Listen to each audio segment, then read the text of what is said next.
That communication piece and managing the expectations, I think, is huge.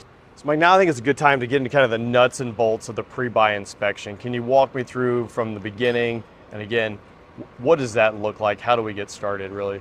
So the pre-buy is really the survey, and it comes down to what do you want to look at with the aircraft.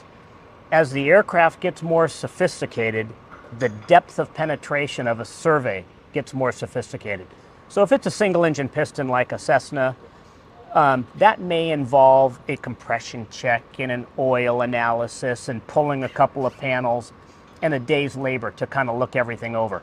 If it's a more sophisticated aircraft, like a Pilatus or a Challenger or one of these aircraft in the shop, they could be down for a month getting very deeply inspected. What I like to suggest to people, in some places have what they call a pre-purchase survey. I'm not a fan of that term. Okay. And the reason is that term is the shop's way of saying these are the things we like to look at for that aircraft make and model.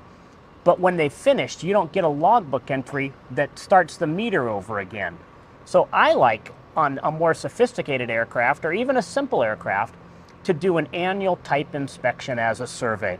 It gets a very detailed, in-depth, quantifiable look at all the systems on the aircraft.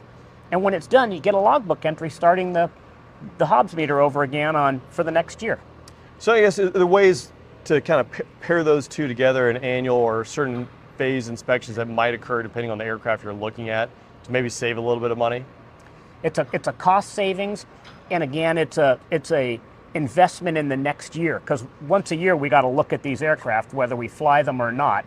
So if we can look at them now with a fresh logbook entry zeroing, it's a fresh annual, fresh 100-hour, fresh phase inspection with the cost being shared by the selling party, then that's a benefit to us.